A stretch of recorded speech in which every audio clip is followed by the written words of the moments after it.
My first game at CanCon was up against Luke, who hadn't played much M4, but had a lot of experience with M3.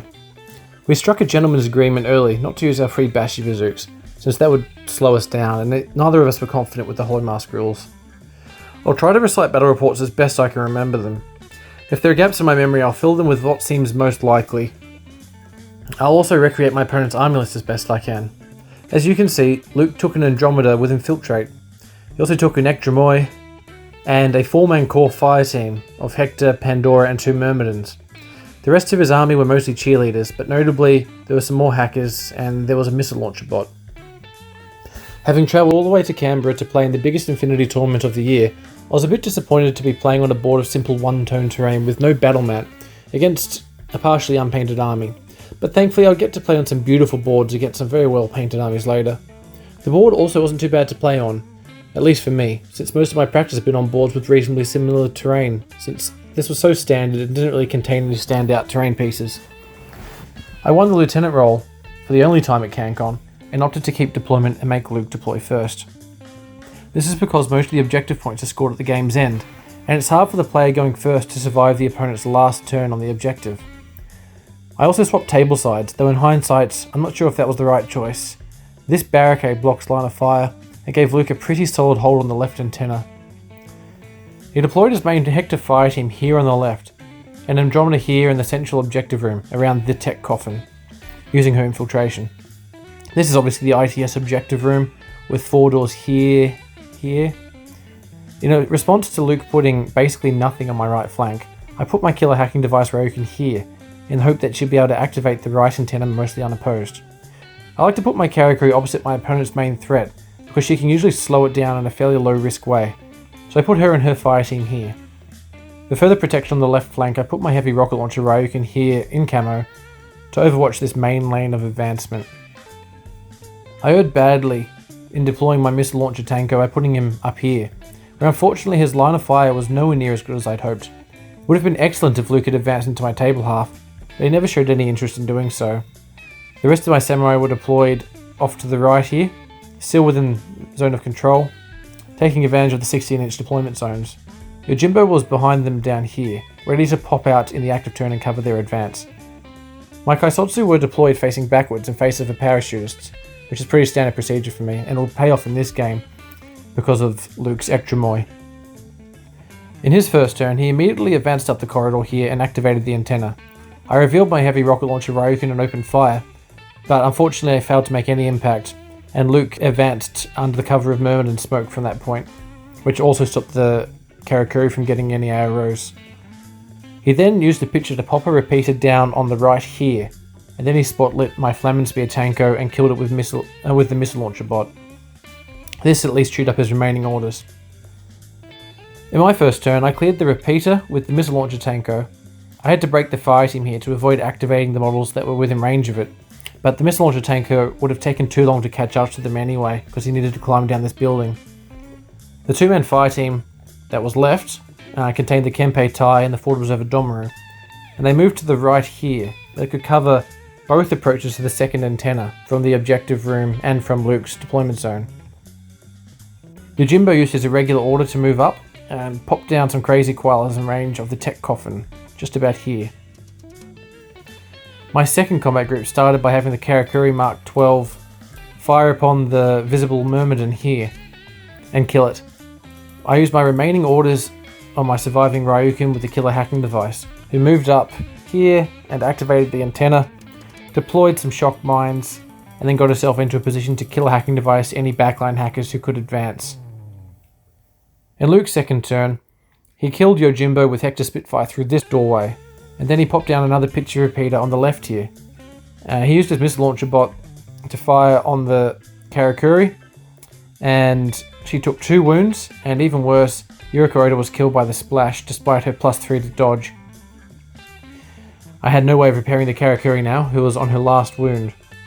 The next thing Luke did was drop an Ekdremoy back here, with the aim of killing my lieutenant, but I actually managed to hit it with one of my Kaisotsu's combi rifle, and the Ekdremoy died instantly. At this point, I'd been feeling pretty dejected that I'd lost the burst bonuses on both fire teams, as well as my only smoke and engineer, so killing the actual Moy came as a much needed relief because the game would have basically ended there if I'd gone into loss of Lieutenant. Andromeda was wary of ending the turn too close to the doorways of the objective room because her main attribute is that she can close combat at up to 8 inches range, but she's still vulnerable to high bursts at range beyond that. And so she came out to take a stab at my Domaru, but he successfully dodged with Fizz 14 out of range, and she went back into the corner. In my second turn, I used my missile launcher tanker to take out the repeater again, and moved my Karakuri and linked Domaru up like this, splitting them, just using the fire team to save on orders. The Karakuri was going to approach the objective room, because I knew that since we both activated one antenna, the game was almost certainly going to be decided by who controlled the tech coffin when it ended. And since I barely managed to dent his Hector fire team and I hadn't touched Andromeda, I knew I had to move as much as I could in that direction. Even the missile launcher Tanko clambered down from his building to get into a better position, although the range bands were always going to be unfavourable. The Domaru, for his part, popped around the barricade here and chain rifled the 3 remaining members of Hector's fire team. He got them all in the template. And Luke opted to return fire, which suited me because I'd always viewed it as a kamikaze move. The Domaru was just a 20-point piece. It was primarily there to give Karakuri +1 burst, which was no longer a possibility anyway, and sure enough he died under a withering hail of fire. Unfortunately, Luke passed all of his armor saves, so the Domaru gave his life for nothing. One success I did have was taking out Andromeda with the Kempeitai shock marksman rifle through this doorway. Her large base made it very difficult to hide properly, and she didn't have very much in the way of arrows beyond 8 inches. In Luke's third turn, he moved Hector onto the tech coffin and placed the rest of his fire team in positions to guard these entrances. He was hit by a shock mine and 2 crazy koalas, but he shrugged them off as most of my opponents seemed to do.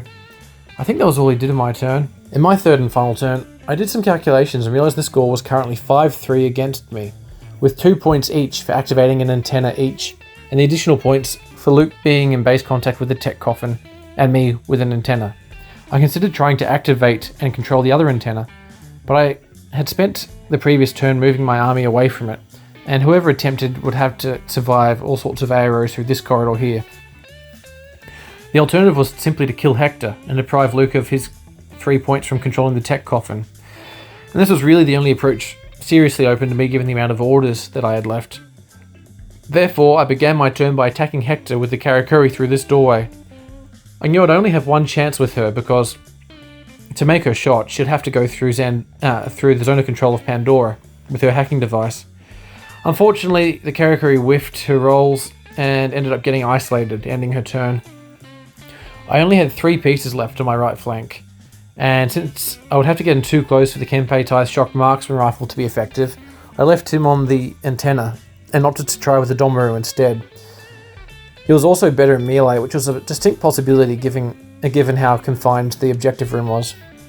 He came in through this doorway, and again I knew I'd only get one chance because of Pandora lurking around with her hacking device. But this time I managed to wound Hector with the combi rifle before he was isolated. I was so close, I just needed to do one more wound to Hector and the game was mine. Unfortunately, I didn't have any orders left in the first combat group.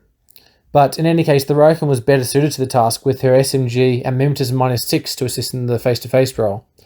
This time I moved her around through here because I realised that he'd faced everyone except Hector away from this doorway. And I managed to win the face-to-face roll with 3 burst at +3. Hector failed one of his saves and died, losing Luke control of the tech coffin. The Ryokan was isolated by Pandora's ARO, so I couldn't get her on the tech coffin, so I ended the game instantly. I won 3-2, with the Kempeitai still controlling the right antenna, and both of us having activated an antenna. It was a low-scoring game, but I won my first ever tournament game, and I was chuffed.